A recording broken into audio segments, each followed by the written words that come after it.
కార్తీక పురాణము 10వ అధ్యాయము. అజామిళుని పూర్వజన్మ వృత్తాంతము. జనకుడు వశిష్ఠుల వారిని గాంచి, మునిశ్రేష్ఠ, ఈ అజామిళుడు ఎవడు? వాడి పూర్వజన్మమెటువంటిది? పూర్వజన్మంబున నెట్టి పాపములు చేసి ఉండెను. ఇప్పుడీ విష్ణుదూతలు వైకుంఠమునికి తీసుకుని పోయిన తర్వాత ఏమి జరుగను? వివరించవలసినదిగా ప్రార్థించెను. అంత నా మునిశ్రేష్ఠుడు జనక మహారాజును గాంచి ఇట్లు పలికెను.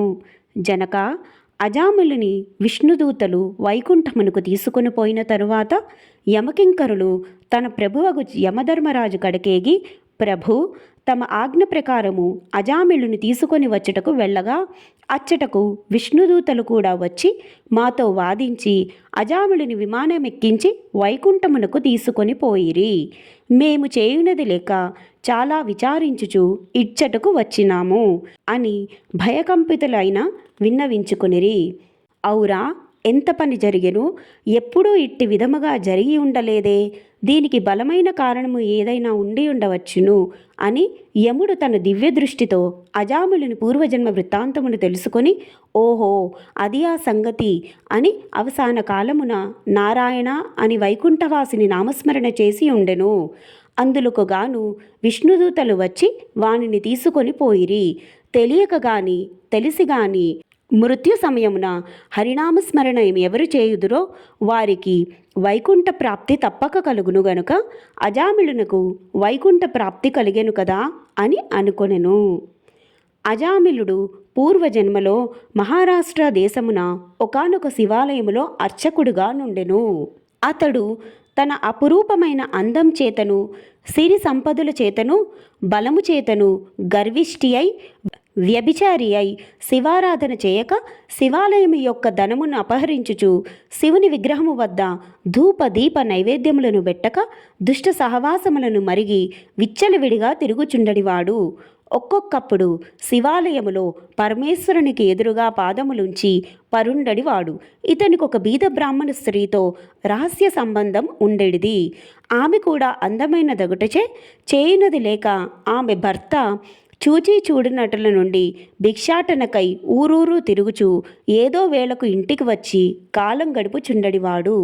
ఒకనాడు పొరుగురికి వెళ్ళి యాచన చేసి పెద్ద మూటతో బియ్యము కూరలు నెత్తిన పెట్టుకొని వచ్చి అలసిపోయి, నాకు ఈ రోజున ఆకలి మిక్కటముగానున్నది, త్వరగా వంట చేసి పెట్టుము అని భార్యతో ననెను. అందులో ఆమె చీదరించుకొనుచు నిర్లక్ష్యముతో కాళ్ళు కడుగుకొనుటకు నీళ్లు కూడా ఇయ్యక అతని వంక కన్నెత్తి అయినను చూడక విటునిపై మనస్సు గలిది అయి మగని తూలనాడుట వలన భర్తకు కోపం వచ్చి మూలనున్న కర్రతో బాదెను. అంతా ఆమె భర్త చేతి నుండి కర్ర లాగుకొని భర్తను రెండింతలు కొట్టి బయటకు త్రోసి తలుపులు మూసి వేసెను. అతడు చేయునది లేక భార్యపై విసుగు జనించుట వలన ఇక ఇంటి ముఖం పట్టరాదని తలపోసి దేశాటనకు వెడలిపోయెను. భర్త ఇంటి నుండి వెడలిపోయెను గదా అని సంతోషించి ఆమె ఆ రాత్రి బాగా ముస్తాబై వీధి అరుగుపై కూర్చుండి ఉండగా ఒక చాకలివాడు ఆ దారిని పోవుచుండెను. అతనిని పిలిచి, ఓయి, నీవీ రాత్రి నాతో రతిక్రీడ సలుపుటకు రమ్మని కోరెను. అంతన ఆ చాకలి, తల్లి, నీవు బ్రాహ్మణ పడితివి, నేను నీచ కులస్థుడను, చాకలివాడిని. మీరీ విధముగా పిలుచుట యుక్తము కాదు. నేనిట్టి పాప పని చేయజాలను అని బుద్ధి చెప్పి వెడలిపోయెను. ఆమె ఆ చాకలివాని అమాయకత్వమునకు లోలోన నవ్వుకొని అచ్చట నుండి బయలుదేరి ఆ గ్రామ శివార్చకుని కడకేగి తన కామవాంఛ తీర్చమని పరిపరి విధముల బ్రతిమాలి ఆ రాత్రంతయు అతనితో గడిపి ఉదయమని ఇంటికి వచ్చి, అయ్యో, నేనెంతటి పాపమునకు ఓడగట్టి తిని అగ్ని సాక్షిగా పెండ్లాడిన భర్తను ఇంటి నుండి వెడలుగొట్టి క్షణికమైన కామవాంఛకు లోనై మహాపరాధము చేసి తిని అని పశ్చాత్తాపముంది ఒక కూలివాణిని పిలిపించి కొంత ధనమిచ్చి తన భర్తను వెతికి తీసుకురావలసినదిగా పంపెను.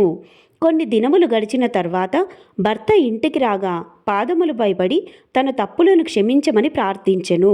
అప్పటి నుండి ఆమె మంచి నడవడికను అవలంబించి భర్త అనురాగమునకు పాత్రురాలయ్యను. కొంతకాలమునకు శివార్చకునకు ఏదియో వ్యాధి సంక్రమించి దినదినము క్షీణించుచు మరణించెను.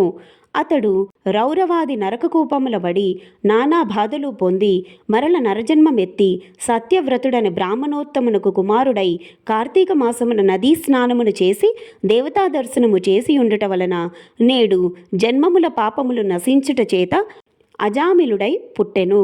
ఇప్పటికీ తన అవసాన కాలమున నారాయణ అని శ్రీహరిని స్మరించుట వలన వైకుంఠమునకు పోయెను.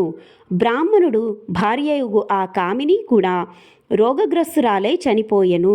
అనేక యమయాతనలను అనుభవించి ఒక మాలవాని ఇంట జన్మించెను. ఆ మాలవాడు ఆ పిల్ల జన్మరాశి చూపించగా తండ్రి గండమున పుట్టినదని జ్యోతిష్కుడు చెప్పెను.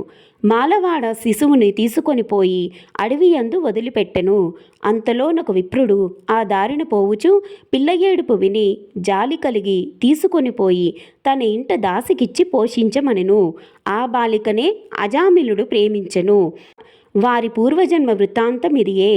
నిర్మలమైన మనస్సుతో శ్రీహరిని ధ్యానించుట, దానధర్మములు, శ్రీహరి కథలను ఆలకించుట, కార్తీక మాస సాన ప్రభావముల వలన నెటువంటి వారైనను మోక్షమొందగలరు గాన కార్తీక మాసమందు వ్రతములను పురాణ శ్రవణములు చేసిన వారులు ఇహమున పరమసుఖములు పొందగలరు.